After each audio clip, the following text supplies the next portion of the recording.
علامہ اقبال کی پہلی کتاب کا تعارف، خصوصیات، عنوانات اور اقتباسات۔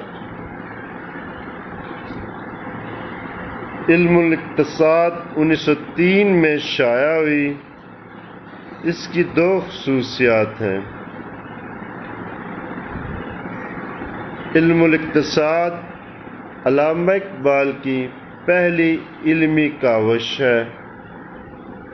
اس کتاب کے پیشکش میں اقبال خود لکھتے ہیں، یہ کتاب میری علمی کاوشوں کا پہلا ثمر ہے۔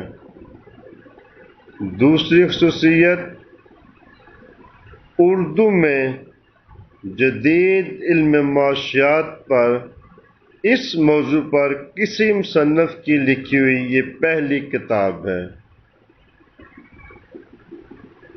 اس کے عنوانات، اس کتاب کا ایک پیشکش، دیباچہ مصنف اور 5 حصے اور آخر میں ضمیمہ ہے۔ اس کتاب کے حصہ اول میں علم الاقتصاد یعنی معاشیات کی تعریف، طریقہ تحقیق اور اس کی ماہیت۔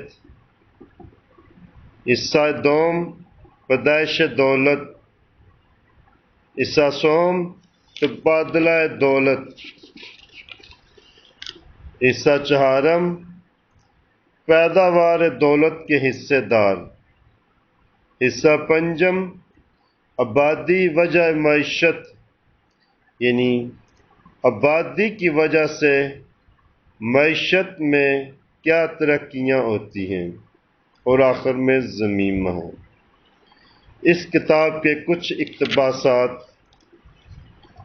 دیباچہ مصنف میں اقبال نے لکھا کہ علم الاقتصاد کی تعریف کرتے ہوئے کہ علم الاقتصاد انسانی زندگی کے معمولی کاروبار پر بحث کرتا ہے اور اس کا مقصد کہ لوگ اپنی آمدنی کس طرح حاصل کرتے ہیں اور اس کا استعمال کس طرح کرتے ہیں، اور اس کتاب کا موضوع دولت اور انسان ہے۔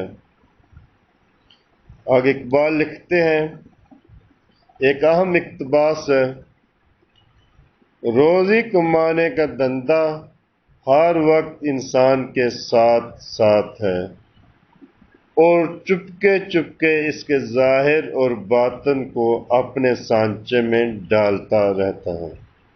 یعنی معیشت کے انسانی زندگی پر ظاہر و باطن پر اثرات کیا ہیں۔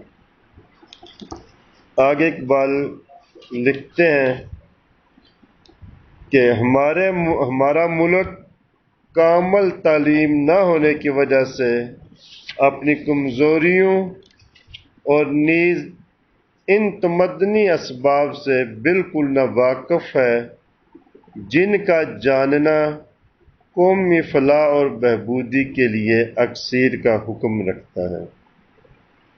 آگے لکھتے ہیں، انسان کی تاریخ اس امر کی شاہد ہے کہ جو قومیں اپنے تمدنی اور اقتصادی حالات سے غافل رہی ہیں ان کا حشر کیا ہوا۔ آگے ایک تقریر کا حوالہ بیان کرتے ہیں کہ اپنی موجودہ اقتصادی حالت کو سنوارنا ہماری تمام بیماریوں کا آخری نسخہ ہے۔ کیا؟ اپنی موجودہ اقتصادی حالت کو سنوارنا ہماری تمام بیماریوں کا آخری نسخہ ہے، اور اگر یہ نسخہ استعمال نہ کیا گیا تو ہماری بربادی یقینی ہے۔ ہمارے ملکی حالات بھی آج کل ایسے ہی چل رہے ہیں۔ آگے اقبال لکھتے ہیں، اس کتاب میں میری غرض و غایت یہ ہے کہ عام فہم طور پر اس علم کے نہایت ہی ضروری اصول واضح کر دوں۔ ہمارے معاشرے میں اقبال کا چرچا تو بہت ہوتا ہے، ہر جگہ ہے، سکولوں میں، کالجوں میں، یونیورسٹیوں میں، محراب و ممبر پر۔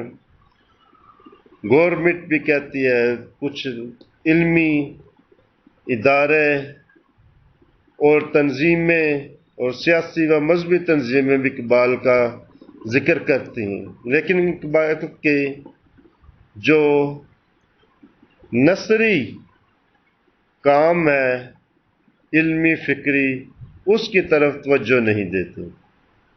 آج اقبال کی پہلی کتاب کا ہم نے آپ کو تعارف کرایا ہے، انشاءاللہ باقی کتب کا بھی مرحلہ وار تعارف کرائیں گے۔